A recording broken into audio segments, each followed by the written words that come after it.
बिस्मिल्लाहिर्रहमानिर्रहीम। अस्सलाम वालेकुम। कैसे हो प्यारे बच्चों, उम्मीद करती हूँ खैरियत से होगे। ये आपकी new syllabus primary mathematics book 5 है और आज हम जो है वो चैप्टर 11 जो आपका रेट है उससे रिलेटेड हम ये जो क्वेश्चंस हैं सारे सॉल्व कर चुके हैं टेक्स्ट बुक में भी और वर्कबुक में भी। तो इससे रिलेटेड हम कुछ प्रैक्टिस क्वेश्चंस सॉल्व करेंगे। तो जैसे आपके पास यहाँ पर जो क्वेश्चन नंबर 1 के अंदर जो फोकस के अंदर पहला क्वेश्चन है पेज नंबर 230 पे, इससे रिलेटेड मेरे पास कुछ प्रैक्टिस क्वेश्चंस हैं। तो मेरे साथ साथ आप जो है ये प्रैक्टिस क्वेश्चंस भी करते जाइए ताकि आपकी ज़्यादा प्रैक्टिस हो सके।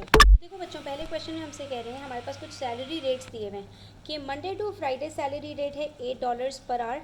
अब ये आपको समझ में आना चाहिए कि एक घंटे के $8 मिलते हैं और सैटरडे और संडे को काम करने के $11 पर आवर मिलते हैं। यानी कि अगर आप सैटरडे या संडे को किसी दिन काम कर रहे हैं तो जितने घंटे आप काम करेंगे हर घंटे के आपको $11 मिलेंगे।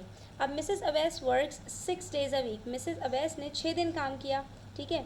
She works for 5 hours each day, और हर रोज़ उन्होंने 5-5 घंटे काम किया, चाहे मंडे हो, ट्यूसडे हो, वेंसडे हो, थर्सडे हो, फ्राइडे हो, सैटरडे हो, सारे दिन उन्होंने 5-5 घंटे काम किया।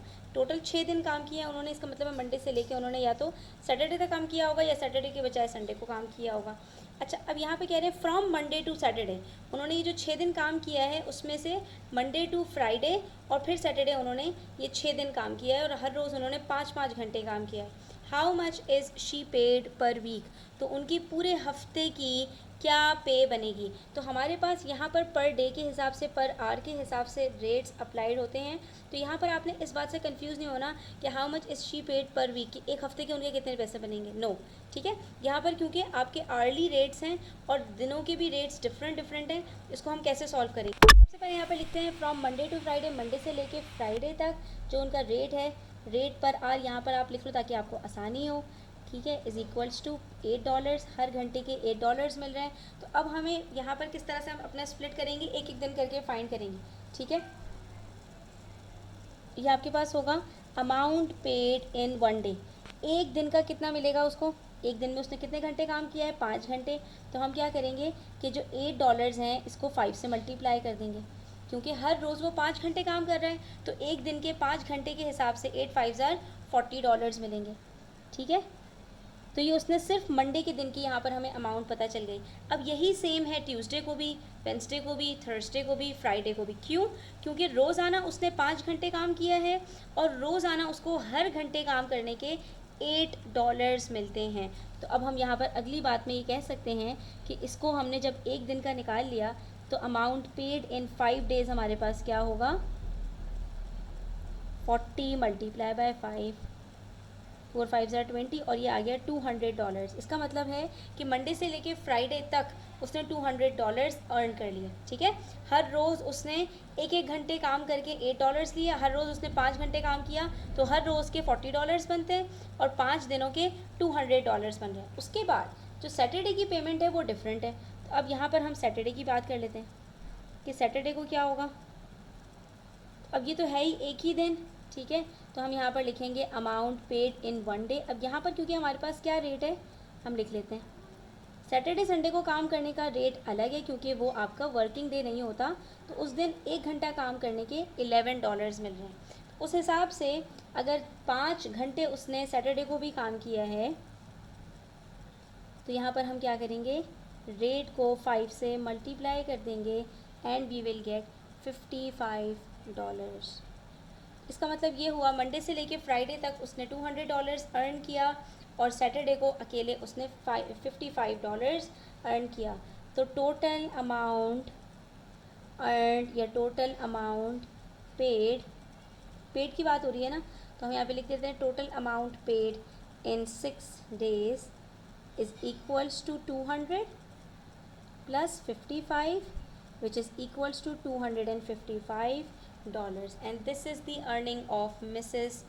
Awais per week। एक पूरे हफ्ते के उन्होंने $255 अर्न कर लिए। अब देखिए क्वेश्चन नंबर 2, ये बिल्कुल आपका क्वेश्चन नंबर 2 पेज नंबर 231 की तरह है। अ machine can produce 3500 pages every 30 minutes. एक मशीन है जो 30 मिनट्स में 3500 पेजेस जो है प्रोड्यूस करती है, ठीक है। तो यहाँ पर अगर हम ये बात करें मिनट्स की तो हम यहाँ पर इस तरह से भी निकाल सकते हैं कि 1 मिनट में वो कितने मशीन जो है वो पेजेस प्रोड्यूस करेगी। अगर आप 3500 को डिवाइड कर दें 30 से तो आपको पता चल जाएगा कि 1 मिनट में कितने जो पेपर्स हैं वो प्रोड्यूस होंगे। उसकी वजह ये है कि जब हमारे पास टोटल यूनिट्स गिवन हो, टोटल क्वांटिटी गिवन हो और हमारे पास टाइम गिवन हो, रेट हम कैसे कैलकुलेट करते हैं? टोटल क्वांटिटी को हमेशा नंबर ऑफ़ यूनिट्स से, और नंबर ऑफ़ मिनट्स आपके पास नंबर ऑफ़ यूनिट्स का काम करते हैं, ठीक है। तो जब भी टोटल क्वांटिटी को नंबर ऑफ़ यूनिट्स के साथ आप डिवाइड करोगे आपके पास रेट आ जाएगा, यानी आपको ये पता चल जाएगा कि मशीन 1 मिनट में कितने पेजेस प्रोड्यूस कर रही है। बट यहाँ पर हमसे सवाल में क्या पूछ रहे हैं? How many pages can it produce in 10 hours. तो अब ये सिंपल इतना क्वेश्चन नहीं है, यहाँ पर आपसे पूछ रहे हैं कि 10 आवर्स में वो कितना प्रोड्यूस करेगा। तो 1 मिनट का रेट कैलकुलेट करने का कोई फ़ायदा नहीं है। इसके अंदर हमेशा बेस्ट प्रैक्टिस ये होती है कि जो आपके पास ये 30 मिनट्स हैं तो आप इसको आवर्स में ले जाओ। अब यहाँ से आप ये देखो कि 30 मिनट्स का मतलब होता है हाफ एन आवर, आधा घंटा, ठीक है। तो इससे हमें ये बात पता चल रही है कि अगर हम आवर्स की बात करें तो आधे घंटे में जो काम हो रहा है 1 घंटे में काम उसका डबल हो जाएगा, यानी जितने पेपर्स 30 मिनट्स में प्रोड्यूस हो रहे हैं 1 घंटे में उसके double number of pages produce होंगे, ठीक है। तो हम यहाँ से पहले 1 आवर का रेट कैलकुलेट कर लेते हैं, ठीक है। और जब 1 आवर का रेट आपको पता चल जाएगा तो आप उसको सिंपली 10 से मल्टीप्लाई करोगे और आपको 10 आवर्स की क्वांटिटी पता चल जाएगी कि 10 आवर्स में कितने पेजेस प्रोड्यूस होंगे, ठीक है।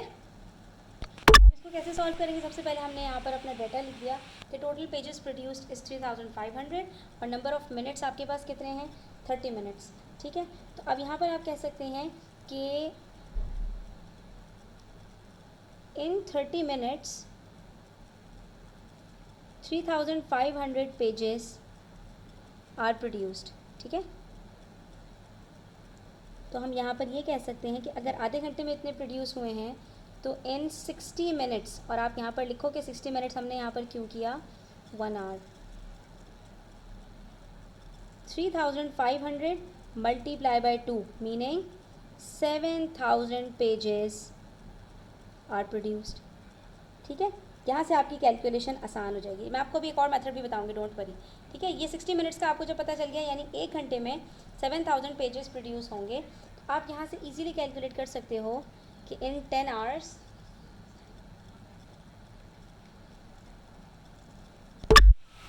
so it will be 7000 multiply by 10, that is 70,000 pages will be produced. Wait अभी मैं आपको इसका सेकंड मेथड भी बताती हूँ, ठीक है। अगर आप पर मिनट्स भी फाइंड कर लो, ठीक है, जैसे कि आपने सीखा है यहाँ पर, अगर आप यहाँ पर रेट फाइंड करने के लिए सेकंड मेथड बता रही हूँ आपको, ठीक है, उसके साथ मिक्स नहीं करना, उसके अंदर आंसर आ चुका है आपका। सेकंड मेथड से भी आंसर सेम आएगा, इसको देखते हैं हम सेकंड मेथड कैसे अप्लाई कर सकते हैं, ठीक है। अब यहाँ पर मैंने कहा कि अगर हम 3500 को डिवाइड कर दें 30 से तो 0 0 कट, ठीक है। यहाँ पर 350 डिविजिबल नहीं है 3 से, तो आपका आंसर फ्रैक्शन में आएगा, उसके लिए आपको परेशान होने की बिल्कुल ज़रूरत नहीं है। ये देखो हम यहाँ पर अगर 350 को डिवाइड करते हैं 3 से, 3 1 ज़ार 3, हियर कम्स 50, तो 3 1 ज़ार 3, फिर बचा 20, 3 6 ज़ार 18, बचा 2। तो आप इसको फ्रैक्शन फॉर्म में लिख सकते हैं, 116 होल 2/3 पेजेस, ठीक है, जो कि एक होल नंबर नहीं है, तो ये पॉसिबल भी नहीं है, ठीक है, लेकिन इन्होंने ये रेट हमें बताया हुआ यहाँ पर। तो अब इसके अंदर हम यहाँ पर कह सकते हैं कि 1 मिनट में इतने पेजेस अगर प्रोड्यूस हो रहे हैं और हमें यहाँ पर फाइंड करना है कि 10 आवर्स में कितने पेजेस प्रोड्यूस होंगे, तो हम यहाँ पर कहेंगे 1 hour equals to 60 minutes and 10 hours equals to 60 multiply by 10, 600 minutes. हमारे पास कितने मिनट्स हैं? 600 मिनट्स हैं, ठीक है। और इन्होंने हमें यहाँ पे क्या बताया कि 1 मिनट में 350/3, आप यही वाली क्वांटिटी भी ले लो, कोई मसला नहीं है, ये ना लो आप, ठीक है, तब भी आपके पास आंसर देखो कैसे आएगा।